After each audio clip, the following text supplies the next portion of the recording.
What if the most dangerous weapon of the Cold War was biological?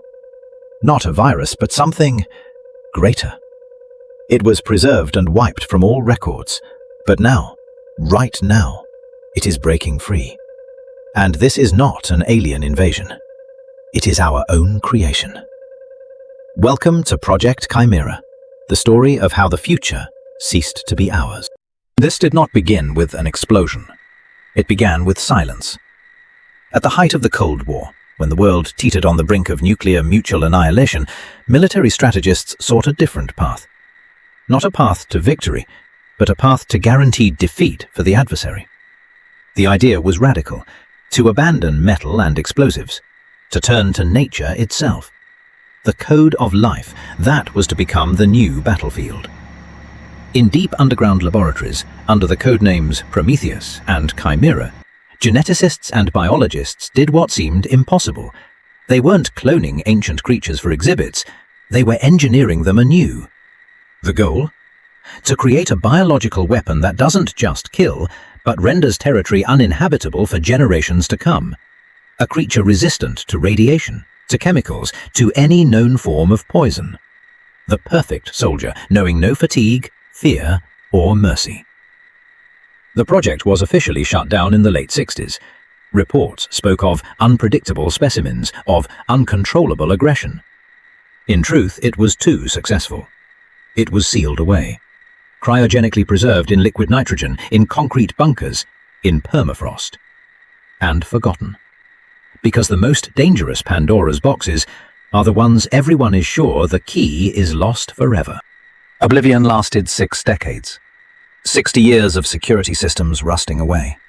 60 years of slow capsule depressurization.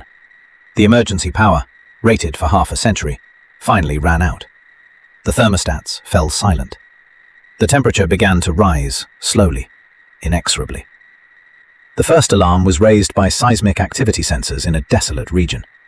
Not an earthquake, but a strange rhythmic vibration, as if something enormous was beating from within. Then came the stalkers, adventurers, scrap metal hunters, unaware of what they had stumbled upon. Their cameras captured the last seconds of the old world. We see tunnels covered in frost, containers with faded warning symbols, biosafety level 4. And then, movement in the darkness. Not human. The glass of a cylindrical capsule cracks, not from impact, but from the inside. In the thick fluid, something stirs. An eye opens. Not of a reptile, not of a mammal. Something else. It focuses on the flashlight beam with the curiosity of pure, undivided hunger. And then, the silence shatters. The sound of tearing titanium alloy. Screams, inhuman, drowned out by a roar. A low, chesty roar, filled with such primal fury it seems almost mechanical. And the darkness from the tunnel bursts outward, into the forest, into our world. The first clashes were chaotic. Local police, who dismissed the reports as nonsense, were ambushed in their own precinct. There was no assault, no siege. There was a hunt. Swift, silent, and incredibly coordinated. That was the first lesson. We are not dealing with animals. We are dealing with tacticians. When the military arrived, they expected to see monsters. They saw soldiers. Creatures the size of large dogs, but built like killing machines. Sickle-shaped claws on hind legs, long, rigid tails for balance, maws lined with rows of needle-like teeth. But the real shock came when the fighting began. They did not charge head-on. One group would distract with fire, making noise and flashing on the periphery. Another, completely silent, would flank over roofs or through basements. A third lay in ambush along the escape route. This wasn't the instinct of a predator. This was the mind of a swarm. A collective intelligence where each individual is a neuron in a single brain, and the goal is not merely prey, but the complete eradication of the threat. Satellite imagery revealed the true scale. They didn't just break out. They dispersed and began to reproduce at a terrifying, almost viral rate. What we tried to localize as an incident became, within 72 hours, an epidemic of flesh and claws.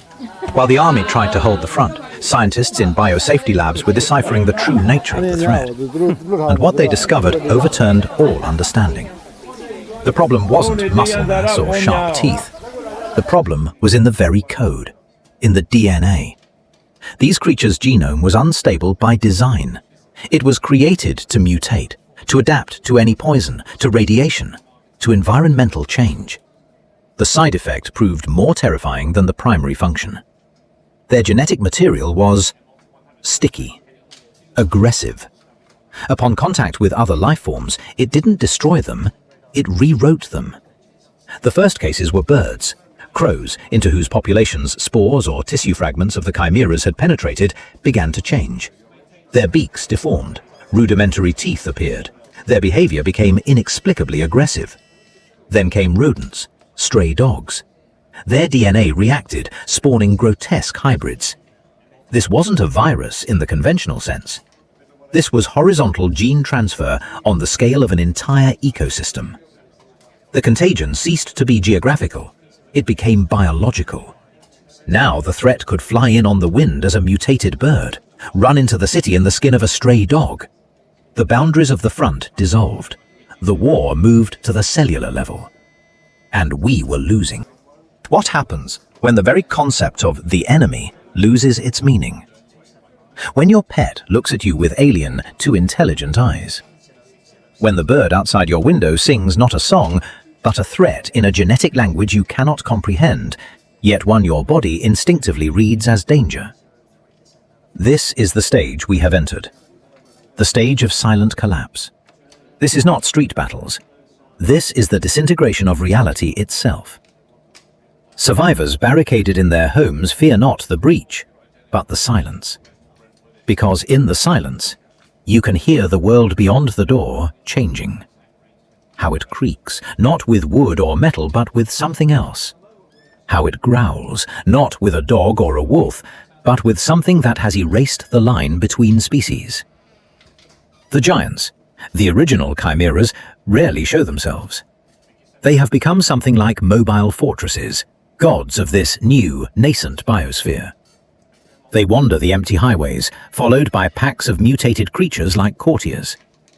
They do not destroy cities, they ignore them, because cities are monuments to the old world. And their world grows between sidewalk slabs, in abandoned parks, in the beds of poisoned rivers they have somehow begun to cleanse. We were fighting a shadow, while the real adversary quietly rebuilt the house from under our feet. So where is the point of no return? Perhaps it was the moment the first scientist of Project Chimera obtained a viable embryo. Perhaps when the order for preservation, not destruction, was signed. Or perhaps it is happening right now, as you listen to this. Because the story of Project Chimera is not a story of escaped monsters. It is the story of how our most perfect weapon turned against the very idea of us. We wanted to create something that would end wars by making them meaningless. We succeeded. We just failed to consider that the first war to become meaningless would be our own war for survival. The new world will not arrive with a catastrophe.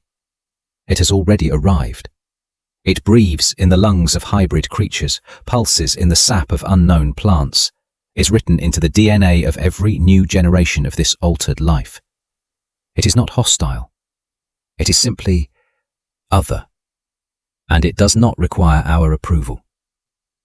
In the project archives remains a final report. Within it, among the technical terms, is one simple phrase: created to never be used. We broke that rule. We let the genetic genie out of the bottle. And now, the bottle is empty. And the future we so diligently designed watches us from the forest darkness with utterly alien eyes. The future has arrived. It just turned out not to be ours.